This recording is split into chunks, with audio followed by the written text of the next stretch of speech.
Hello friends, welcome to my YouTube channel. Today we will discuss about emphatic pronoun.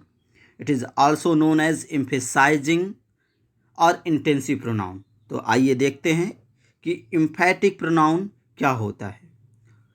जैसे emphatic और emphasizing pronouns are used to put emphasis on the subject.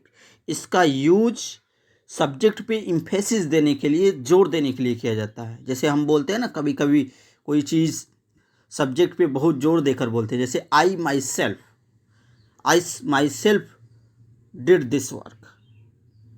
तो इस तरह से हम क्या करते हैं, सब्जेक्ट पे इम्फेसिस देने के लिए हम एम्फेटिक प्रोनाउन का यूज करते हैं। ठीक है। और एम्फेटिक प्रोनाउन जनरली इस रूप में होता है, सेल्फ एंड सेल्फ्स के रूप में होता है। जैसे myself, okay, himself, herself, their selves, इस तरह से होता है। इसमें सेल्फ लगा होता है। लेकिन आप रिफ्लेक्सिव प्रोनाउन भी पढ़े होंगे, उसमें भी लगा रहता है। लेकिन रिफ्लेक्सिव और एम्फेटिक में यही अंतर है कि एम्फेटिक में हम क्या करते हैं, सब्जेक्ट पे जोर देते हैं। ठीक है, सब्जेक्ट पे एम्फेसिस देते हैं। लेकिन रिफ्लेक्सिव प्रोनाउन में हम जोर नहीं देते, उसमें क्या होता है, एक्शन रिफ्लेक्ट करता है। ठीक है। तो रिफ्लेक्सिव प्रोनाउन हम बाद में पढ़ेंगे, फिलहाल अभी हम एम्फेटिक प्रोनाउन देखेंगे। देखते हैं। एम्फेटिक और emphasizing pronouns are used to put emphasis on the subject. ठीक है। Emphatic pronouns can be used either before और after the verb. Okay, generally we think that we should use emphatic pronoun just after the subject, but that is not for always time. Okay, for not always. ठीक है, it can be after the subject. ठीक है। हम लोग जैसे सोचते हैं कि ये क्या होता है कि सब्जेक्ट के तुरंत बाद आता है, जैसे आई माई सेल्फ सब्जेक्ट के तुरंत बाद आया। लेकिन कभी कभी क्या होता है कि एम्फेटिक प्रोनाउन वर्ब के बाद भी आता है। ठीक है। जैसे मैंने बोला कि I solve the problem my self, तो यहाँ पे माई सेल्फ लास्ट में आ रहा है, लेकिन एम्फेसिस किस पे दे रहा है, सब्जेक्ट पे दे रहा है। ठीक है। एग्जाम्पल्स अभी हम देखेंगे।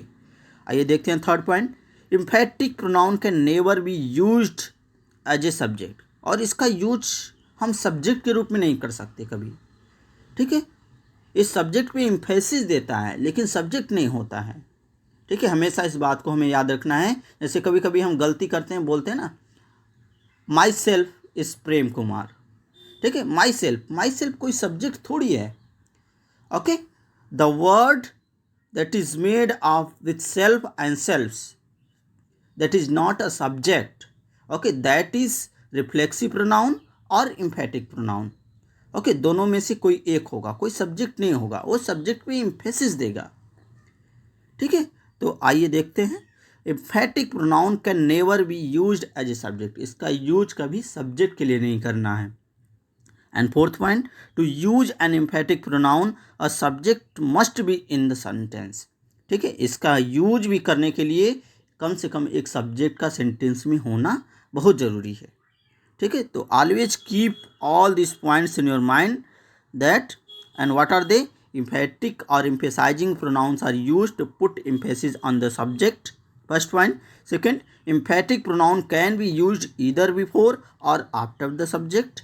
And third point, emphatic pronoun can never be used as a subject.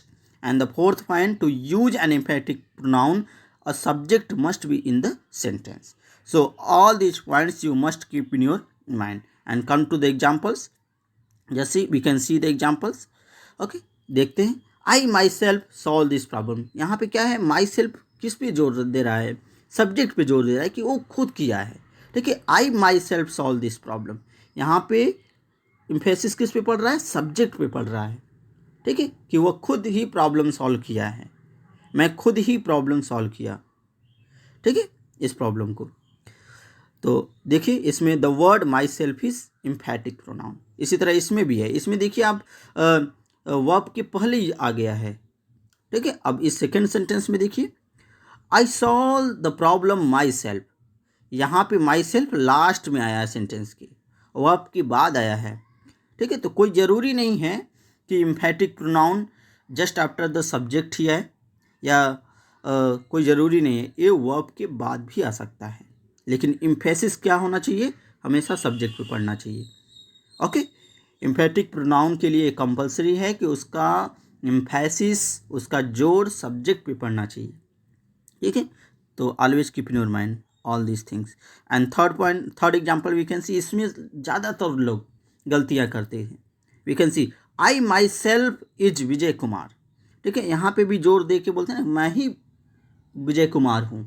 तो यहाँ पे क्या है, माई सेल्फ क्या है, इम्फेटिक प्रोनाउन है, लेकिन जनरली हम क्या करते हैं, इज लगा देते हैं।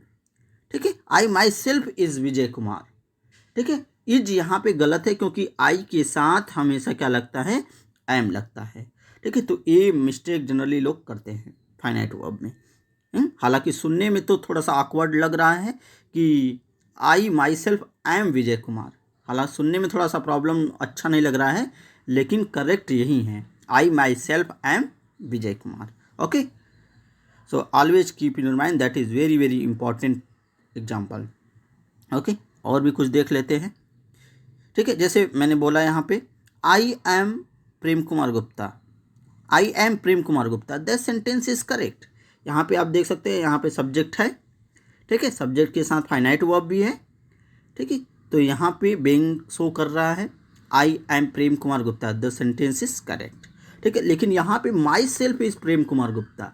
ठीक है, जनरली हम लोग इंट्रोडक्शन देते समय बोलते हैं ना, my self Prem Kumar Gupta, that is not a correct sentence. Okay, हमने बता दिया कि इम्फेटिक प्रोनाउन यूज करने के लिए या रिफ्लेक्सिव प्रोनाउन यूज करने के लिए कम से कम एक सब्जेक्ट का होना ज़रूरी है। तो यहाँ पे सब्जेक्ट है ही नहीं। ठीक है, माई सेल्फ कोई सब्जेक्ट नहीं है, दैट इज़ रिफ्लेक्सिव और दैट मे बी रिफ्लेक्सिव और इम्फेटिक। लेकिन इम्फेटिक होने के लिए भी क्या होना चाहिए, एक सब्जेक्ट का होना ज़रूरी है। रिफ्लेक्शन इम्फेटिक किसको देंगे, इम्फेसाइज किसको करेंगे, सब्जेक्ट को करते हैं, लेकिन इस सेंटेंस में सब्जेक्ट है ही नहीं, किस पे जोर देंगे, तो दैट इज़ आल्सो रॉन्ग। ठीक है, तो always keep in your mind कि ये सेंटेंस हमेशा गलत होता है, हालांकि हम बड़े फ्रिक्वेंटली इसका यूज करते हैं, but that is not correct. ठीक है, my self is Prem Kumar Gupta, that is wrong, I am Prem Kumar Gupta, that is correct. ठीक है, एक कुछ इंपॉर्टेंट पॉइंट है, इसको आप नोट कर सकते हैं, देख सकते हैं। जैसे an emphatic pronoun always needs a subject, एक इम्फेटिक प्रोनाउन को हमेशा एक सब्जेक्ट की ज़रूरत होती है। ठीक है, और इसको देख सकते हैं, प्रोनाउंस लाइक सेल्फ और selves can never be a subject. ठीक है, ये भी हमेशा ध्यान रखिए कि अकेले सेल्फ और सेल्फ्स वाले वर्ड कभी सब्जेक्ट नहीं होते। ठीक है, या तो इस एक्शन को रिफ्लेक्ट करते हैं, रिफ्लेक्ट करेंगे तो रिफ्लेक्सिव प्रोनाउन हो जाएंगे, हालांकि रिफ्लेक्सिव प्रोनाउन के बारे में हम नेक्स्ट वीडियो में चर्चा करेंगे। लेकिन यहाँ इम्फेटिक प्रोनाउन होने के लिए भी क्या होना चाहिए, कम से कम एक सब्जेक्ट का होना जरूरी है। ठीक है, the pronounce like self and self can never be a subject, ये क्या होगा, खुद सब्जेक्ट नहीं होगा, ये सब्जेक्ट पे क्या करेगा, इम्फेसिस देगा। आई होप कि आपको ये वीडियो अच्छा लगा होगा, आपको इम्फेटिक प्रोनाउन से चीज़ें समझ में आई होंगी। So that's all for today, thanks for watching.